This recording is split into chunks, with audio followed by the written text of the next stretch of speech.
अस्सलाम वालेकुम व्यूअर्स, कैसे हैं? आई होप कि सब ठीक ठाक होंगे। मेरी प्रीवियस वीडियो जिस पे मैंने आपको बताया था कि फ़िलाट्रो क्रीम से आप किस तरह से पिगमेंटेशन को रिमूव कर सकते हैं ओनली 20 दिन में।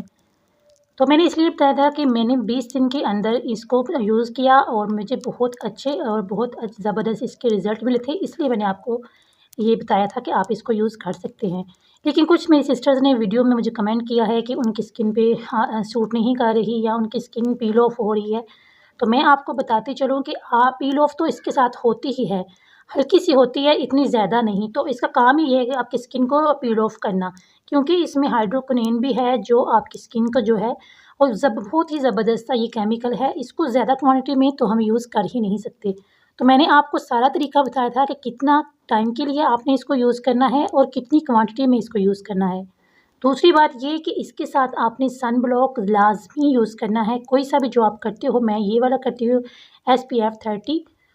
तो ये वाला मेरी स्किन पे ज़्यादा सूटेबल है, क्योंकि कुछ को सूट नहीं करता। तो अपनी स्किन के अकॉर्डिंग कोई भी जेल वाला ले लीजिएगा, क्योंकि गर्मियों में जेल वाला ज़्यादा अच्छा रहता है। तो ये वाला मैंने यूज़ किया था, साथ में मैंने डे के लिए ये वाली क्रीम यूज़ की थी रेडिएंट स्किन। तो शायद मैंने ये यूज़ की है, इसलिए मेरी एक दिन भी स्किन पील ऑफ नहीं की। एक दिन मुझे फ़ील हुआ था कि कुछ पील ऑफ हो रही है, फिर मैंने क्या किया था कि मैंने उसको छोड़ दिया था क्रीम को लगाना। 5 या 6 दिन का वक़्फ़ा दे के फिर मैं इसको लगा लेती थी 20 मिनट के लिए या ज़्यादा से ज़्यादा 30 मिनट के लिए, इससे ज़्यादा मैंने इसको यूज़ नहीं किया। तो अगर आपने इसको यूज़ किया है, पील ऑफ हो रही है, तो आपने बिल्कुल नहीं घबराना, आपने इसको नहीं छोड़ना।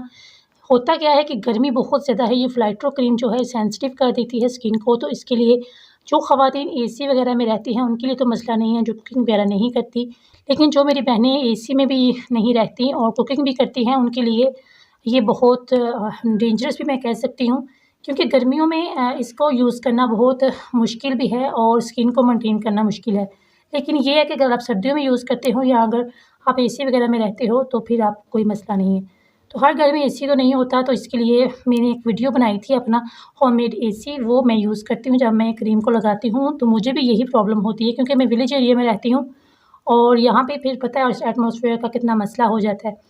तो इस वजह से मैं कह रही थी कि अगर आप गीला कपड़ा करके उसको, अगर आप गीला कपड़ा का टॉवल को गीला कर ले, उसको फ़ैन के नीचे जब आप लेटती हैं तो वो अपनी स्किन के ऊपर, फेस के ऊपर लपेट लें, तो वो काफ़ी टाइम तक आपको ठंडी हवा मिलती रहती है। दूसरी बात, मैं ये क्रीम भी यूज़ कर रही हूँ, शायद इसलिए मेरी स्किन पील ऑफ नहीं हुई। तो जो सिस्टर जिनकी स्किन बहुत ज़्यादा सेंसिटिव है, उनको मैं यही कहूँगी कि आपने ये क्रीम नहीं यूज़ करनी, क्योंकि ये आपकी स्किन को जो है वो पील ऑफ ज़्यादा करेगी और रेडनेस भी ज़्यादा दे देगी। अगर आप करते हो तो आपने किस तरीके से करनी है, ये मैं वीडियो अपना बना चुकी हूँ। फिर भी अगर आपने देखनी है, मैं डिस्क्रिप्शन में लिंक दे दूँगी। Thank you for watching. अल्लाह हाफ़िज़।